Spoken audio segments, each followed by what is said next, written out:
Welcome to Dream Carriage. I'm so glad you're here tonight, ready to set down the weight of the day and step gently into a world of calm. This channel is your quiet carriage into dreams, a place where stories unfold, slowly, softly, and always with your rest in mind.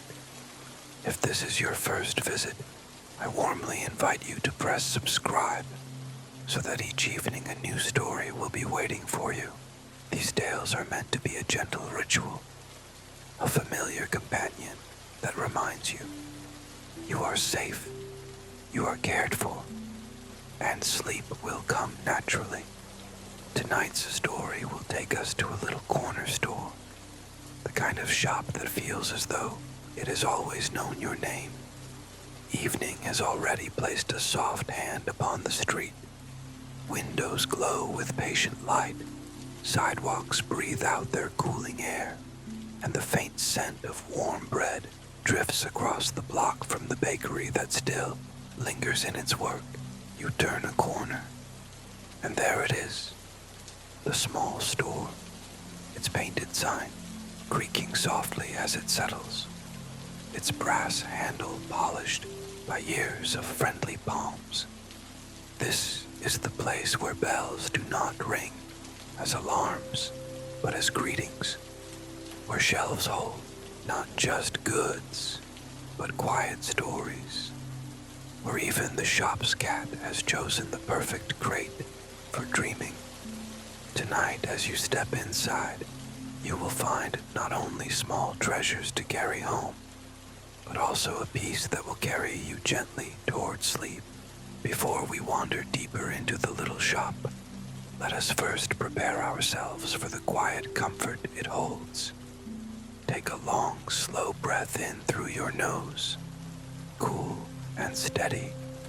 Hold it gently for a moment, and then exhale, letting your shoulders sink lower as though you've set down a basket of worries at the doorway. Once more, breathe in slowly, filling your chest with calm air, and exhale, longer this time, letting the day slip further behind you. Now, imagine a wave of ease brushing across the crown of your head, smoothing your thoughts. Like a hand over folded cloth, the wave moves slowly down your forehead, softening the space around your eyes. Your eyelids feel heavier, comfortable, as if preparing to close in their own time. Let your jaw unlench, your lips part slightly, your face easing into gentleness, your shoulders drift down, the knots of the day untying themselves. Your arms rest by your sides, warm and heavy, your hands open, fingers relaxed. Your chest rises and falls in a rhythm as steady as the swinging of the shop's wooden sign in the evening breeze. Beneath it, your belly loosens, soft and calm, like dough resting after the work of the baker's hands.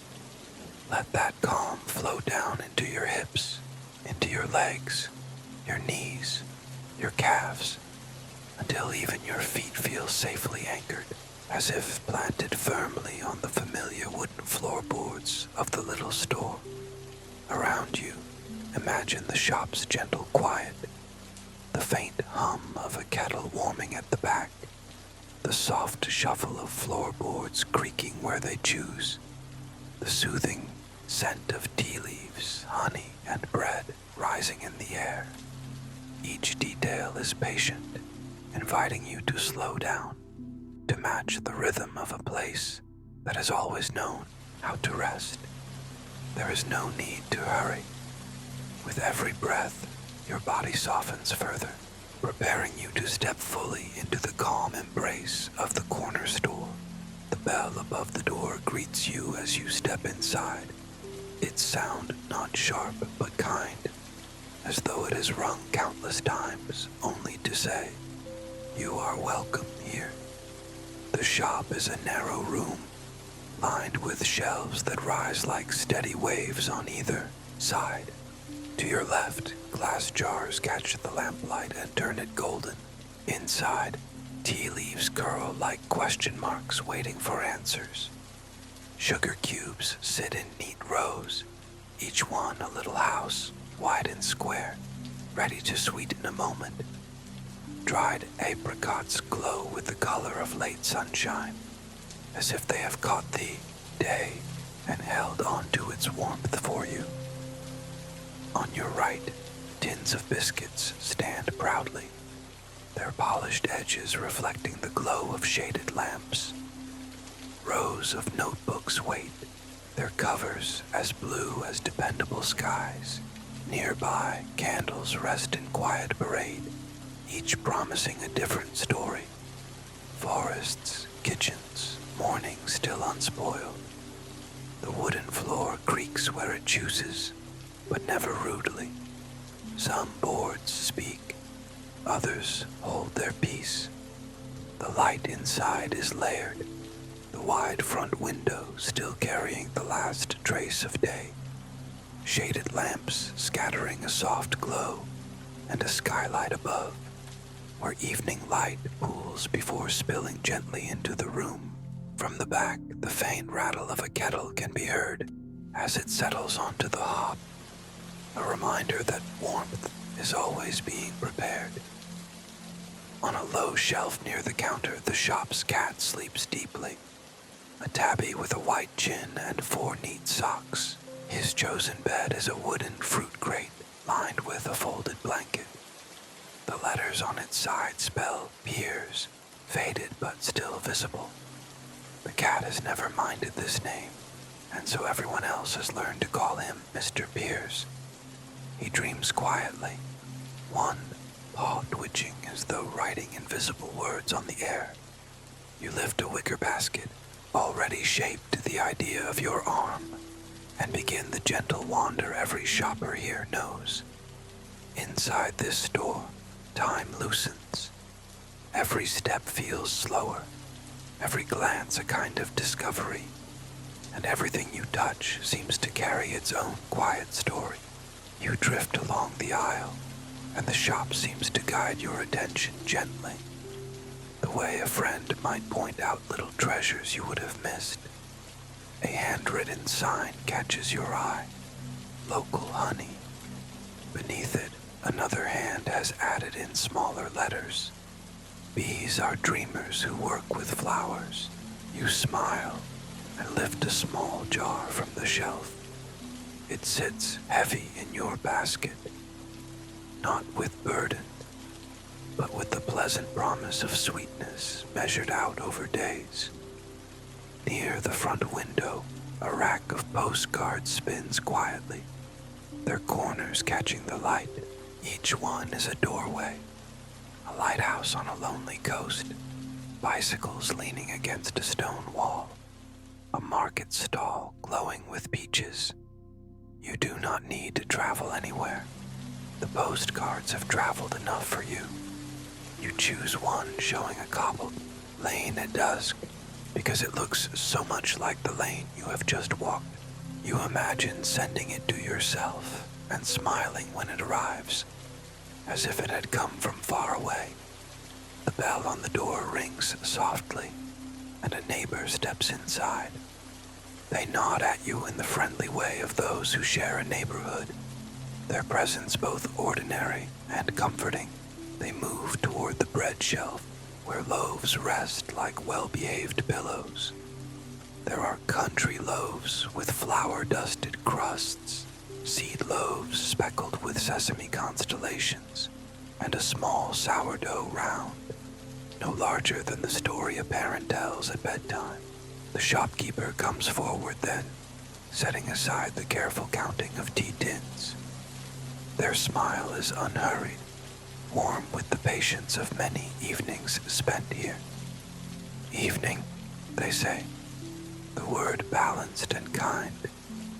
You return the greeting, feeling the comfort of conversation that happens without effort, like breathing. You ask about the tea you favor, something with lavender and bergamot, and the shopkeeper gestures to a new tin on the shelf. We blended this one today, they explain, for sleeping well. You lift the lid, inhale, and the fragrance feels like a familiar hallway leading to a room you've never entered but somehow already know. You place it gently in your basket, and it becomes more than an item. It becomes a promise of rest.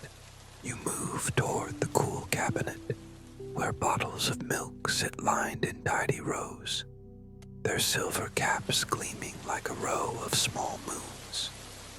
You choose a pint, already picturing the gentle ribbon of white pouring into your cup of tea later, blending seamlessly with the lavender and bergamot. Beside the milk, jars of jam glow as though lit from within. Deep plum, soft apricot, raspberry jeweled with tiny seeds. Each label carries its own quiet story.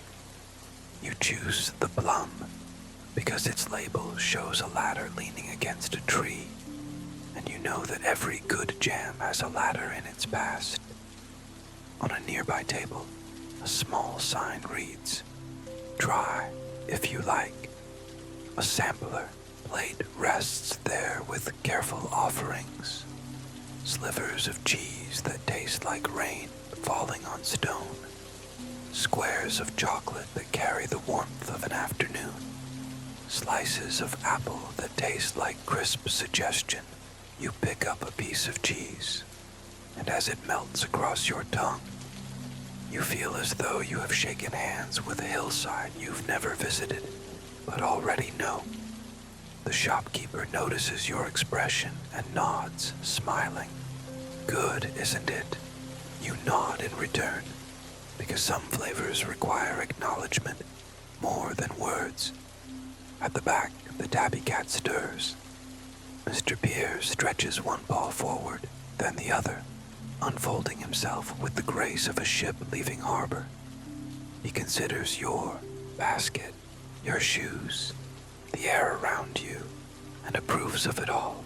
Then, as if making a decision on your behalf, he pads down the aisle and sits firmly at the stationery shelf.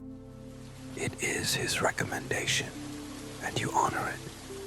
You take a notebook with faintly speckled pages, each sheet carrying the soft memory of the plants it came from.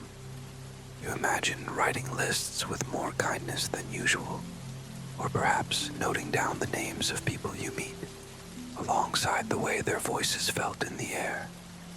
Just below, you discover a line of small candles resting in tin cups, each one with a story written across its lid.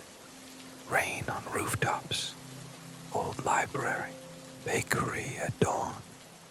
You lift the last one, smiling, because the evening has already reminded you how morning is made.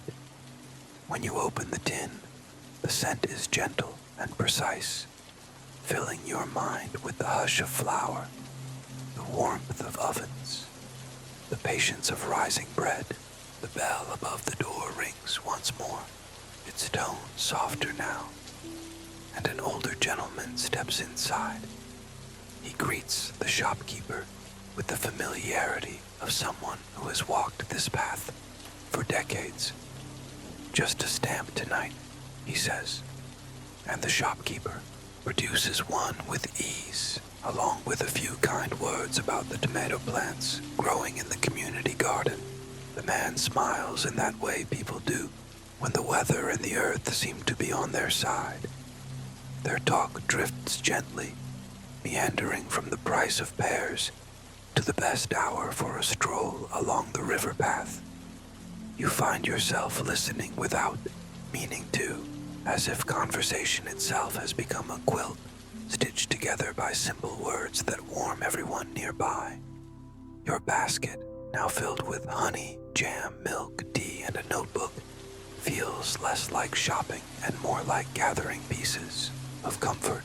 At the counter, the shopkeeper wraps the honey in brown paper, ties it with string, and slips a sprig of dried lavender beneath the knot.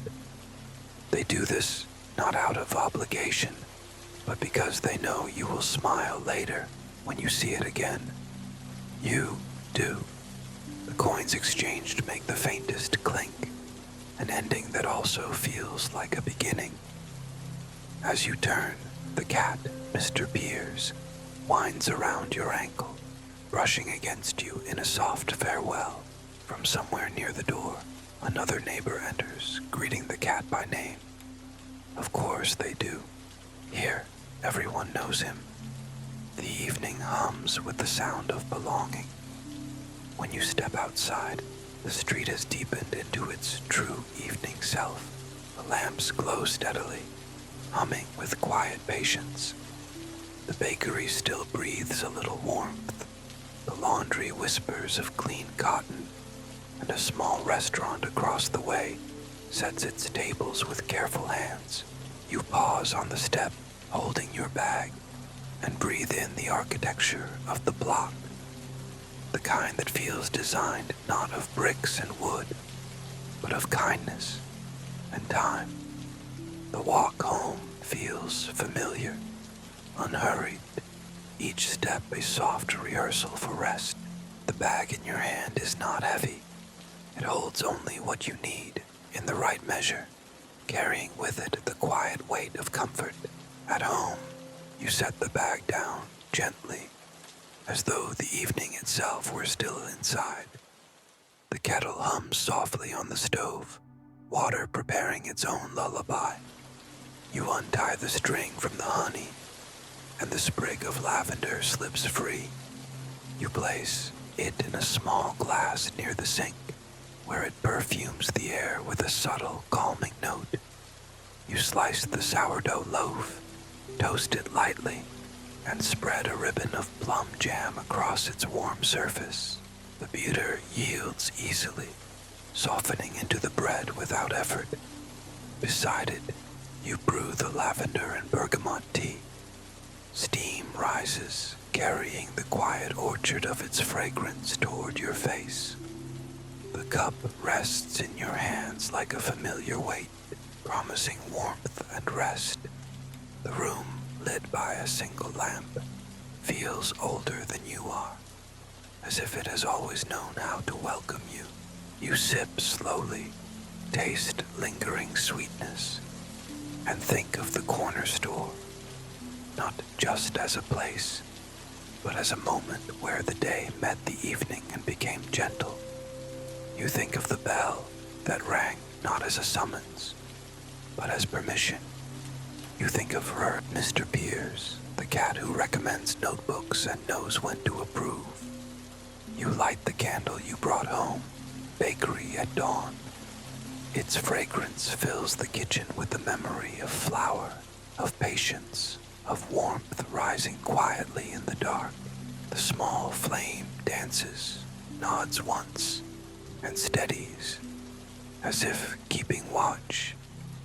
Carrying it with you, you move into your room. The bed is turned back, the pillow waiting, already softened by the shape of your thoughts. You place the notebook on the bedside table and write a few gentle words about the shop, the jars of honey, the postcards in their rack, the lavender tied with string. You set down the pen, close the cover, and slide under the blanket. The city beyond your window softens into countryside. A car becomes a river, footsteps become leaves, distant music turns to wind across tall grass. You let your breath match these sounds, steady, patient, unhurried. The candle flickers once, twice, then steadies, the way a friend nods before saying goodnight.